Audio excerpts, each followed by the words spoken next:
할렐루야 샬롬 하고 인사하는 시간 같습니다. 할렐루야 샬롬 샬롬 샬롬 샬롬 샬롬 샬롬. 하나님 사랑합니다. 여러분 주 안에서 사랑합니다.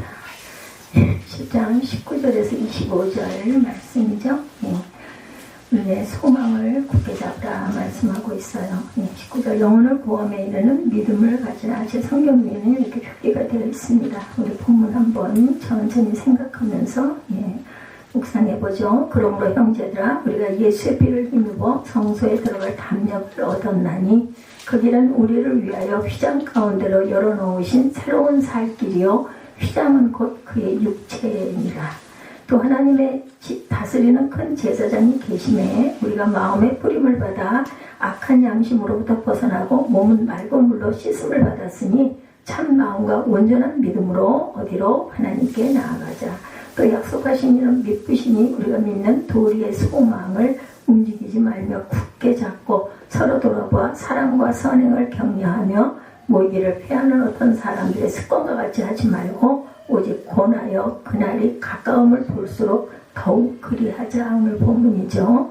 대제사장 예수 그리스도에 대해서 말씀하고 있습니다. 아담과 하와가 범죄한 후에 그로 인하여 인류가 처하게 상태, 첫째 하나님과의 관계가 깨졌어요. 그죠? 상실됐습니다. 두 번째 다른 사람들과의 사랑의 관계를 또한 상실했습니다. 세 번째는 인간 자신의 상실, 나 자신을 상실했다. 그래서 하나님의 나라에서 아주 초감을 받았던 우리 인류를 예수 그리스도를 통해서 다시 구원의 길을 열어주셨죠. 이렇게 사람이 이러한 상태에 회복되기 위해서 대가를 치는 희생이 반드시 있어야 했다. 그래서 구약시대에 동물을 희생제사로 드리는 제사가 있었고 그것으로는 그 문제가 온전하게 완전하게 해결되지 않아요. 해마다 그렇게 해서 했었죠. 그러다가 예수께서 대제사장이 되셔서 자신을 희생제물로 바치는 제사를 드린 게 십자가 처형, 형벌이죠. 그리고 사흘 만에 부활이 되심으로 우리에게 영생의 선물이 주어집니다. 그가 우리 대신 죽으심으로 죄에 대한 하나님의 징벌을 대신하셨을 뿐만 아니라 하나님의 사랑이 우리에게 부어지게 만드셨다. 즉 죄책감, 죄의식, 죄의 권세, 죄의 형벌 등을 온전히 없애셨을 뿐만 아니라 거룩하신 하나님과 더불어 친밀한 관계를 맺도록 만들어주셨어요. 길을 열어주셨어요. 뭐만 하면 주를 믿기만 하면입니다. 믿기만 하면 믿는 자에게 주시는 복, 축복입니다. 이렇게 그리스도의 제사로 말미암아 하나님과의 관계, 다른 사람들과의 관계, 그리고 자신의 회복이 이루어진 것이다. 그래서 확정 여기고 변하지 않는다. 한 번만, 단 한 번만 예수 그리스도가 죽으심으로 우리에게 이런 축복이 이어졌어요. 하나님과의 관계, 그리고 다른 사람들의 관계, 그리고 나 자신의 구원이 약속이 되죠. 뭐만 하면 입술로 믿고 구하고 시인하면입니다. 그게 입으로만 하는 게 아니라 마음으로 온전하게 주님 앞에 입술로 구원을 내가 반드시 이렇게 구원해 주십니다라고 믿기만 하면입니다. 또 그들의 죄와 그들의 불법을 내가 다시 기억하지 아니하리라는 새 언약, 새로운 법의 공포가 있었어요. 그냥 17절에 보면 말씀하고 있죠. 그들의 죄와 그들의 불법을 내가 다시 기억하지 아니하리라 하셨으니 오늘 본문에 10장에 나타나 있습니다. 18절에도 이것들을 사하셨은즉 다시 죄를 위하여 제사 드릴 것이 없느니라 이렇게 설명하고 있어. 18절에도 보면 그래서 19절부터 25절까지 영원 구원함에 이르는 믿음을 너희들이 담대히 가져야 한다라고 말씀하죠. 그래서 항상 다시는 제사를 드릴 필요가 없다. 이상은 우리가 지금까지 살펴본 히브리서의 교리 부분입니다. 이어서 저자는 놀라운 교리를 성도들의 삶의 실제적인 문제로 적용하고 있어요. 대제사장된 성도들 성소에 들어가기까지 예수께서 대제사장이 되셔서 이루어놓으신 일의 결과로 우리가 누리는 혜택은 아주 놀랍죠. 첫 번째는 우리가 성소로 하나님의 보좌로 나아갈 수 있게 됐다. 무엇을 통해서? 예수 그리스도를 통해서. 그래서 예수님의 이름으로 기도드렸습니다 라고 늘 기도합니다. 그리스도께서 온전한 제사를 드리셨을 뿐만 아니라 우리를 성소로 하나님께로 인도하셔서 하나님과 교제할 수 있도록 해주셨다. 하나님 앞에 기도할 수 있도록 누구의 이름으로? 예수 그리스도의 이름으로. 오늘 본문에서 이것을 피곤해라는 말이 들어가다 19절에 나와 있죠. 19절부터 25절까지인데 그러므로 형제들아 우리가 예수의 피를 힘입어 어디에 성소에 들어갈 담력을 얻었다 이렇게 말하고 있어요. 이 말들이 구약의 대제사장들에게 사용되었던 말이다. 구약시대 성전에서의 제사의 경우 일반 예배자들은 성소의 외부 경계까지만 갈 수 있었어요. 그리고 제사장은 성소 안에까지 갈 수 있었죠. 그러나 지성소와 거기에 있는 사은제 은혜의 보좌까지 오직 누구만 대제사장만, 그냥 제사장이 아닌 대제사장 한 명만 1년에 한 번 들어갈 수가 있었다. 그 안에 들어가서 죄를 속하고 고하고 나와야 되는데 나오지 않고 오랜 시간이 지나면은 대제사장 발목에다가 끈을 매달아 가지고 놔둬서 사람들이 그걸 잡아 당기게 돼 있어요. 여러분 딸랑딸랑 방울소리가 나게 되어 있는데 그러해도 아무런 소식이 없으면 계속해서 그 끈을 잡아 끌면 죽어서 대제사장이 나오기도 했다라는 이야기가 있죠. 히브리서 기자는 예수께서 대제사장으로서 그 자리까지 가셨을 뿐만 아니라 그를 믿고 의지하는 사람 역시 지성소로 나아갈 수 있게 되었다라고 말하고 있죠. 이런 주장은 구약적인 개념으로 히브리서를 받고 있는 유대 성도들의 입장에서 볼 때 용납이 안 되는 말. 그러니까 구약에 있었던 모든 제사장들이나 그때 그 시대에 있었던 사람들에게는 도대체 이건 말이 안 된다는 거죠.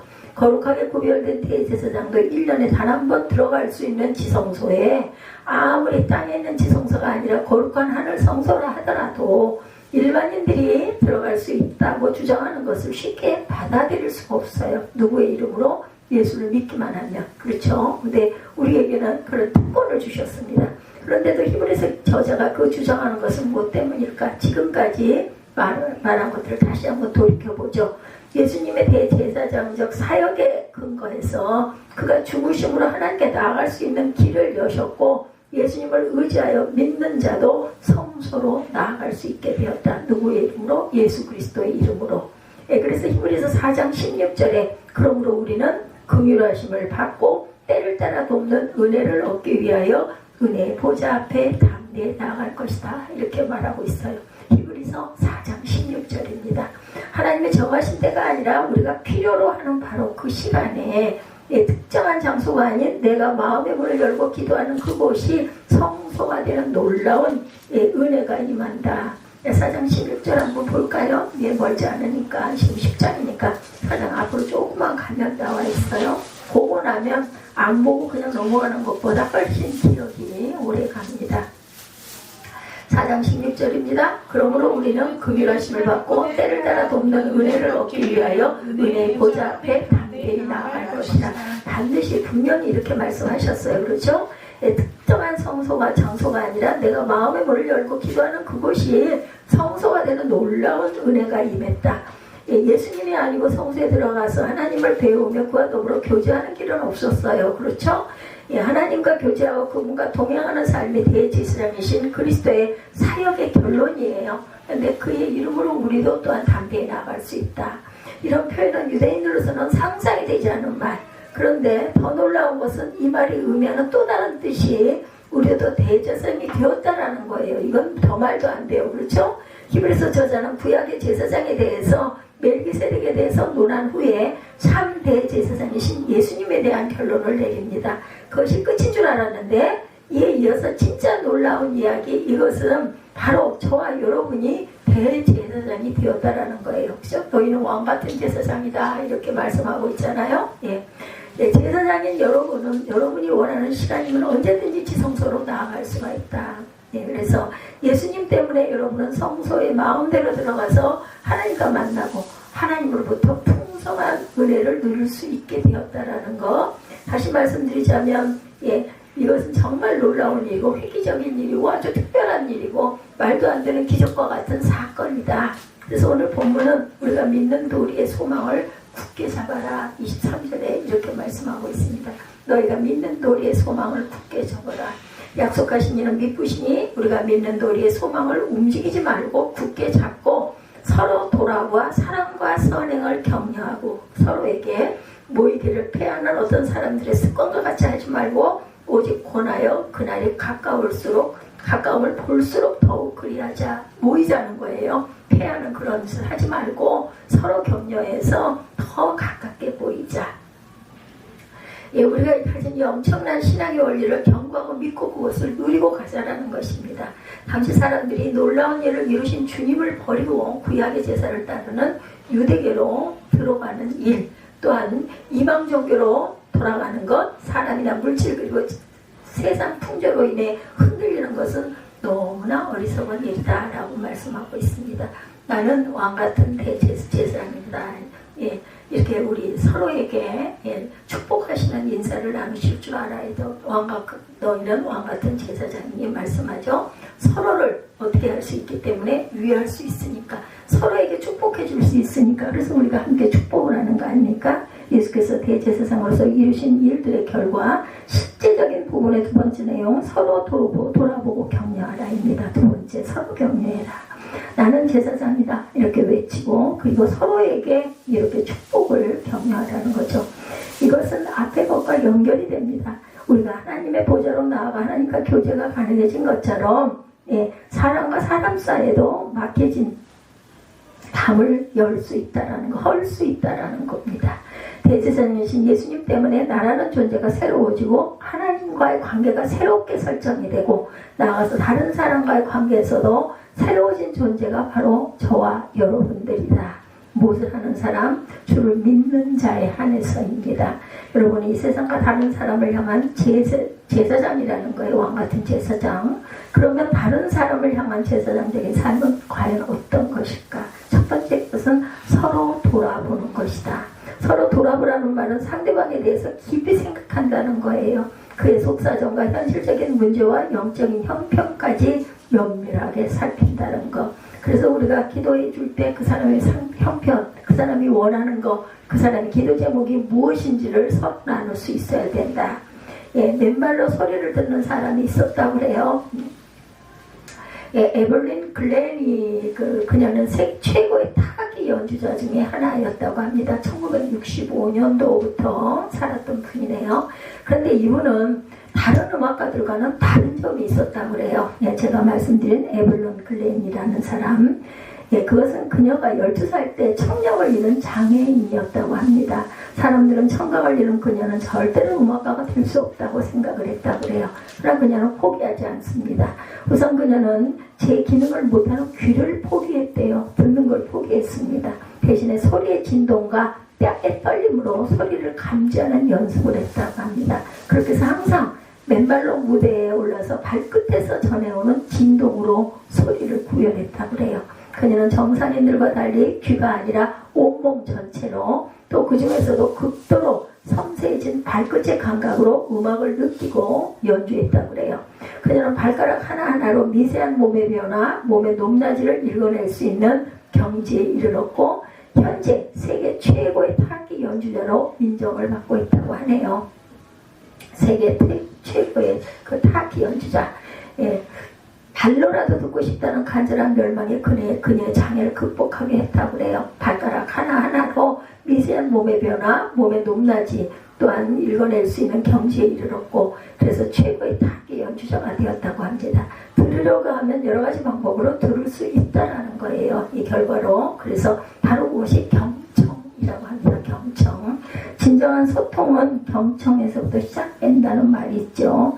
경청은 다른 사람의 말에 귀를 기울이고 공감하는 것이 경청입니다. 진심으로 그의 말에 동의하고 마음으로 하나가 되는 그런 상태. 왜 이런 말씀을 드리냐면, 그렇게 마음의 소리 상대방의 그 숨은 것까지 듣고 보고 살펴주는 것이 성도들의 공동체이기 때문이라는 거예요. 서로 돌아보는 일, 바로잡는 것, 바로 잘 듣는 것에서도 비롯된다.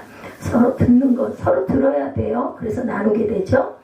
교회는 잘 듣고 사랑하는 저와 여러분들이신지, 우리 교회는, 아니면 내 말만 하는 교회일까, 아니면 아예 닫아 걸고 그냥 예배니까 그래서 예배만 드리고 가자, 이런 공동체인가. 두 번째로 제사장인 성도는 서로 격려할 줄 알아야 된다. 사랑과 선행을 격려하며 모이기를 패하는 어떤 사람들의 습관과 같이 하지 말고, 오직 권하여 그날의 가까움을 볼수록 더욱 그리하자. 24절에 이렇게 말씀하고 있죠. 여기서 격려, 파록시스모스는 특별한 말이라고 해요. 이 말이 부정적으로 쓰일 때는 격심한 불화라는 의미로 쓰이고 긍정적인 의미로 쓰일 때는 격렬한 자극이라는 의미로 쓰인다고 해요. 그래서 중요한 것은 어떤 경우는 아주 격렬한 도전적이라는 의미를 가지고 있다는 것입니다. 그러니까 서로 격렬하는 말은 다소 과할 정도로 위로하고 칭찬하고 축복하라는 뜻을 갖고 있다고 해요. 아프리카의 쿤타킨테라는 쿤타리카라는 깊은 산에서 300여 종류의 원숭이들이 살고 있었는데 영국의 리즈버리 탐험대가 그곳의 원숭이들에게 아주 이상한 현상 3가지를 발견했다고 합니다. 첫째는 어느 날 아침 온 산이 떠나갈 듯이 원숭이들이 고함을 질러대는 것 때문이었다고 그래요. 그것은 그들이 지도자의 원숭이가 죽었기에 슬퍼하는 표시였다고 합니다. 둘째는 부부 원숭이가 서로 얼굴을 쓰다듬어주는 눈물을 닦아주는 모습이었다고 그래요. 아기 원숭이가 죽었는데 서로의 슬픔을 그렇게 서로에게 위로해주고 있더랍니다. 셋째는 원숭이 한 마리가 커다란 뱀에 칭칭 감겨 죽어가고 있는데 수십 마리의 원숭이가 돌을 던지면서 그 뱀과 맞서 싸우는 장면 때문이었다고 합니다. 엄청나게 큰 뱀이라 결국 원숭이를 그대로 삼켜버렸는데도 원숭이들은 나무에 거꾸로 매달린 채 그걸 지켜보면서 슬프게 울고 있더랍니다. 그 후에 영국의 리즈버리 탐험대는 다른 사람의 슬픔이나 어려움에 함께하지 말고 아프리카의 쿤타리카 산속으로 보내자라는 말을 했다고 그래요. 우리 주위에 위로받아야 할 사람들이 많아요. 성경은 말합니다. 이사야 40장 1절이죠. 너희 하나님이 이르시되 너희는 위로하라 내 백성을 위로하라 이렇게 말씀합니다. 위로하는 것이 하나님의 마음, 하나님의 뜻이라는 거예요. 그래서 우리는 서로가 위로할 줄 알아야 되겠다. 따라서 위로해주는 일은 신앙 고백을 실천하는 행동이라는 것이죠.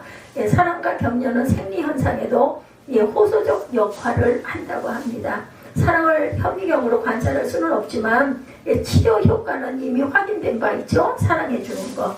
로맨틱한 사랑에 빠진 사람의 혈액 속에는 유산치가 감소되어 필요를 모르게 되고 엔돌핀이 많아져서 통증도 덜 느끼게 된다고 해요. 사랑하게 되면. 특히 난치병 환자에게 있어서 사랑과 격려가 담긴 애정 표현은 생존 의지를 북돋워준다고 합니다. 그래서 사랑이 만병통치약은 아니지만 사랑의 감정을 품게 되면 모든 치료에 있어서 상승 효과가 나타난다는 거죠. 그렇기 때문에 성도들은 격려하고 위로하는 삶을 살아야 되겠다. 그러니까 야단치고 해치는 것이 아니라 다독이고 위로하고 격려하자. 근데 제사장적인 삶은 이 정도가 아니죠. 보다 깊고 넓은 차원의 삶에 따라야 합니다. 창조적 기도, 원헌영 카리스 호크마라는 책에 무도의 한 장면이 나오는데요. 주인공은 결혼식을 앞둔 미모의 아가씨로 프랑스 리옹의 갑부의 딸이었다고 그래요. 그녀는 한 청년과 짝이 되어서 춤을 추다가 환상을 보게 됩니다. 그 환상 속에서 무너지는 세계가 보였대요. 무너지는 세계, 눈높인 산이 폭풍에 무너지면서 자기 주위가 죽음의 구렁 속으로 떨어지는 환상을 보게 됩니다. 근데 그런 상황에서 그들을 구하려 하거나 도움을 요청하는 사람이 보이지 않더랍니다.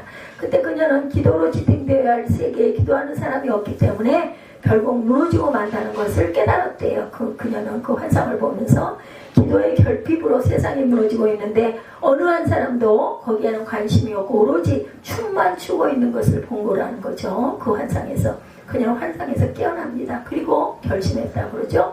결혼을 하지 않겠다고 선언하고 수도원으로 들어가서 기도의 결핍으로 죽어가는 세계를 위해 평생 중보기도에 몸을 바치기로 결심을 합니다. 무슨 말이에요? 예수님과 예수께서 죄로 인해서 죽어가는 세상과 사람을 구하려고 중보자가 되셨어요. 그 결과 저 여러분이 구원을 받아서 복된 삶을 살고 있죠. 그렇다면 우리 역시 예수님처럼 중보의 삶을 살아야겠다.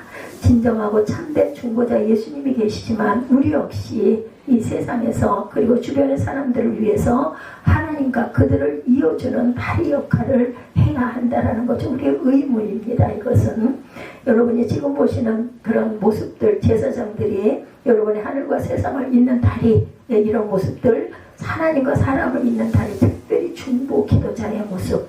그렇다면 이 역할을 잘 감당하고 있는가 우리 모두는.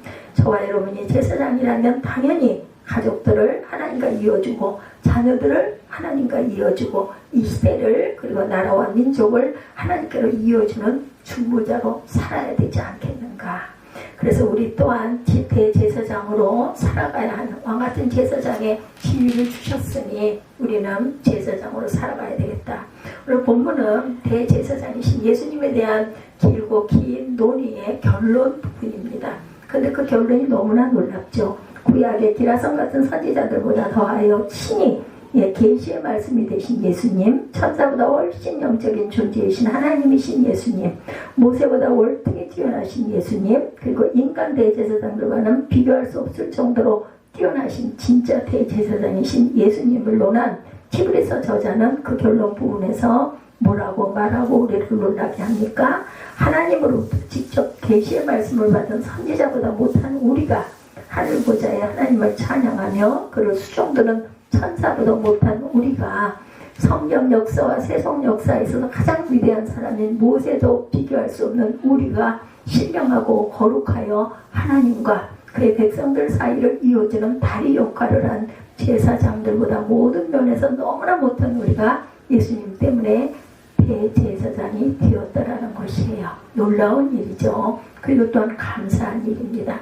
그래서 저자가 이렇게 놀라운 주장하는 이유는 첫째는 이렇게 놀라운 것을 예수님으로부터 받은 유대 기독교인들이 로마의 박해와 유대인들의 협박에 못 이겨 기독교와 교회를 떠나는 것이 너무나 안타까웠기 때문이고, 제대로 알았다라면, 제대로 맛보았다라면 그렇지 않았을 것인데, 두 번째는 오늘 저와 여러분들이 제사장 혹은 대제사장으로 자신을 바로 알고 제사장의 특권과 혜택을 마음껏 누릴 뿐 아니라 제사장의 역할을 제대로 감당하려는 것. 우리가 어떤 직분을 받았으면 최선을 다해야 되겠죠? 이런 것처럼 대제사장이신 예수께서 이루어놓으신 놀라운 일을 알고 믿고 누림으로 보다 풍성한 주님의 은혜 안에 거하시기를 주님의 이름으로 축복합니다.